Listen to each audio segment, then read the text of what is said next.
예수님께서는 우리가 너무나 잘 아는 마태복음 우리 28장 18절 이하에 이렇게 우리에게 큰 명령을 주셨습니다. 그죠?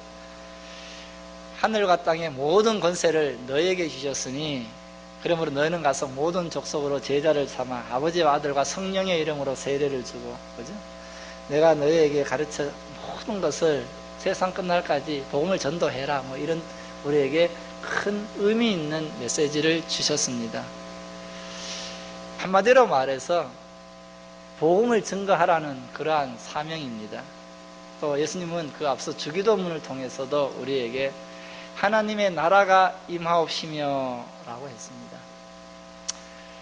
하나님의 통치가 이루어지는 하나님의 나라가 되게 해주세요 라는 고백입니다. 그리고 우리에게 그렇게 기도하라고, 그런 삶을 살라고 주님께서 기도를 통해서 우리에게 가르쳐 주신 것입니다. 그런데 마귀는 우리가 그렇게 하려고 하면 그렇게 못하도록 늘 방해를 합니다. 기도하려고 하면 기도 못하게 하고, 전도하게 하면 전도 못하게 무슨 일을 생기게 만들고, 주일날 나와서 예배당에서 예배 드리게 못하게 방해를 합니다.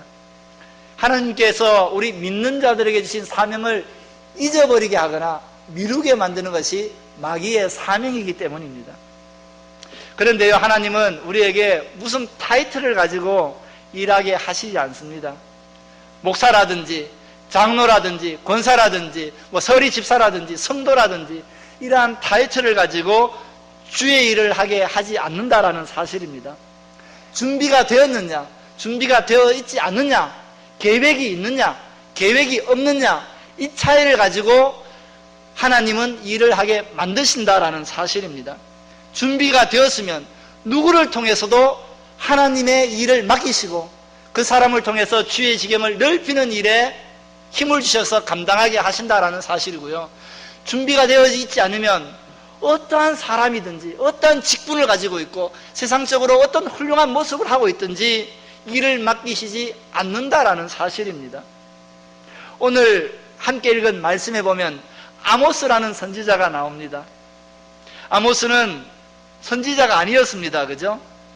당시에 선지자들이 타락도 하고 하나님의 일을 하지 않으니까 하나님이 뽕나무 가꾸던 농부를 불러서 주의 일을 맡기셨습니다.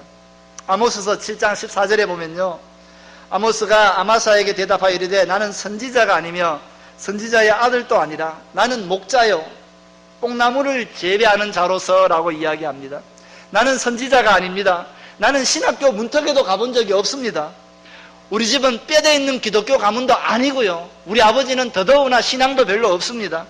모태신앙도 아니고요, 장로님도 아니고요, 권사도 아닙니다. 저는 아무것도 없는 평범한 사람, 그저 하나님을 잘 믿는 사람일 뿐입니다. 그리고 나는 목자고요, 나는 뽕나무 재배하는 농부에 불과합니다. 지식도 없습니다. 다만 나는 뽕 따는 사람일 뿐입니다. 이렇게 이야기합니다. 그리고 이어지는 15절 말씀이에요. 양떼를 따를 때에 여호와께서 나를 데려다가 여호와께서 내게 이르시기를 가서 내 백성 이스라엘에게 예언하라 하셨으니 라고 이야기를 합니다. 하나님이 제도권이 썩으니까, 선지자가 썩으니까 저 구석에 있는 농부를 불러가지고 주의 일을 맡기시고 하나님의 나라를 확정하는 위대한 일을 감당케 하신 겁니다. 바로 우리가 누구입니까? 아모스와 같은 사람입니다. 세상적으로 볼 때요, 우리 잘 나가는 것이 아무것도 없어요. 우리는 하나님 볼 때에 그저 하나님 잘 믿는 그런 사람일 뿐입니다. 우리는 세상적인 명예도 없어요, 기술도 없고요, 배운 것도 없어요, 생긴 것도 그저 이만저만하게 밖에 못 생겼어요. 그런데 하나님께서는 우리를 택하시고 찾아내어서 부르시고 주의 일을 맡기셨다라는 사실입니다. 이것이 은혜입니다. 은혜가 다른 것이 있는 것이 아닙니다. 하나님을 믿고 주의 일을 하는 것이 은혜라는 사실입니다. 여러분, 무슨 타이틀이 중요한 것이 아닙니다. 내가 교회에서 어떤 직분을 가지고 신앙생활을 하느냐가 중요한 것이 아닙니다. 교회도 마찬가지입니다. 교회가 직분자에게 일을 맡기는 것도 중요하지만은 하나님의 일을 하고자 하는 사람에게 일을 맡기는 것이 더 중요합니다. 그것이 교회의 바람직한 모습이고요, 교회는 타이틀을 가지고 일을 하지 않아야 됩니다. 그 일이 하나님의 일이라면 교회는 백의종군해서라도 그 일을 해야 되는 것입니다. 여러분, 누가 몰라줘도 괜찮습니다. 하나님만 알아주면 우리는 아멘하고 달려갈 수 있는 사람이 되어야 되고요. 그 일이 하나님의 일이라면 우리는 너무 바쁘더라도 해야 됩니다. 빌 하이벨스 목사라는 그 유명한, 요즘은 많이 구설도 되지만은 그 목사님이 쓴 책 중에 너무 바빠서 기도합니다라는 책이 있습니다. 바쁘기 때문에 기도하는 것이 크리스찬의 모습이라는 것입니다. 선교요, 바쁠 때 해야 됩니다. 우리가 다음에 가지요, 다음에 하지요, 다음에 기도할게요. 마귀가 제일 좋아하는 것입니다. 하나님께서 하시는 일은 지금 해야 되는 것입니다. 다음에 하려면 마귀가 와서 또 방해를 합니다. 그 다음에 우리가 무덤 속에 들어갈 때까지 그 다음에 있다라는 사실입니다. 여러분, 하나님의 일을 하는 것은 지금 나에게 하나님의 메시지가 들어왔을 때에 아멘하고 순종하는 것이 하나님의 일이다라는 사실입니다. 모든 것의 우선순위는 하나님의 일이 되어야 됩니다. 저는 한국에서 12년 동안 사역을 하다가 캄보디아에 선교사로 갔습니다. 저는 어릴 때부터 우리 할아버지, 할머니, 부모님을 통해서 교회 일이 우선순위가 되어야 된다는 것을 귀에 딱지가 않도록 들었습니다. 그래서 저는 교육전도사 사역할 때부터 전임처럼 사역을 했던 적이 있습니다. 밤낮 일을 했어요. 신혼 때 같이 잠자리에 잔 적도 몇 번 없어요. 굉장히 교회가 바빴거든요. 그렇게 일을 했었습니다. 왜냐하면 제 귀에 딱지가 않도록 목회자들은, 사역자들은 교회 일이 우선이 되어야 된다, 그것을 들었기 때문에 그렇게 했습니다. 무슨 타이틀, 전입이라는 타이틀도 아니었습니다. 교육전도사니까 파트타임 사역이었습니다. 일주일에 그냥 한 번 가서 설교만 하면 되는. 그런데 저는요 7일을 다녔습니다. 그때 제가 일반 공부를 하고 있었기 때문에 양지에 안 가 있어서 됐습니다. 그래서 그렇게 하니까 전임보다 더 큰 놀라운 은혜가 주어지더라고요.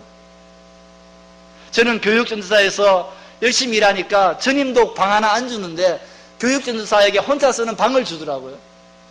매일 출근을 하니까. 그리고 외국에 나갈 때에 전임 목사님들도 안 데리고 가는데 7년 동안 매일 목사님과 함께 선교지에 가고 외국에 따라갔습니다.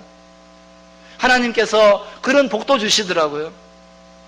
그리고 요즘은 있을 수가 없지만은 제가 교육전도사 시대에 제가 교육전도사를 뽑았습니다. 물론 결정은 목사님과 인사위원회에서 했지만은 그 정도의 권한을 저에게 주더라고요. 마찬가지입니다. 우리 모두가 하나님의 일에 우선순위가 되면 우리가 생각하는 것 이상의 은혜와 우리 교회에서의 책임감이 부여될 것입니다.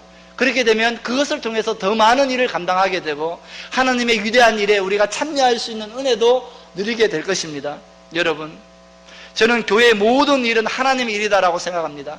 교회 안에서 걸음 한 걸음 옮기는 걸음, 숨 한 모금 쉬는 것까지 이것은 하나님의 일이다라고 생각을 합니다.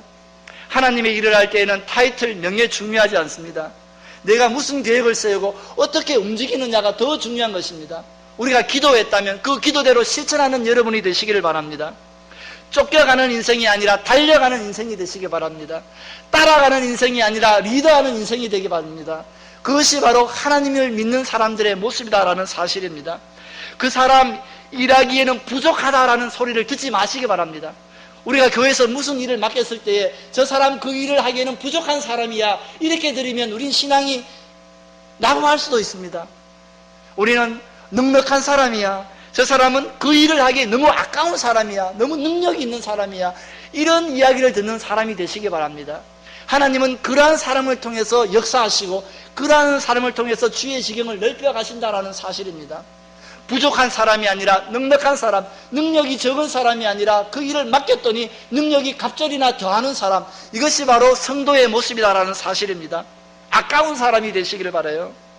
예수 믿으면서 날마다 아이고 빌빌대는 사람들이 너무 많아요.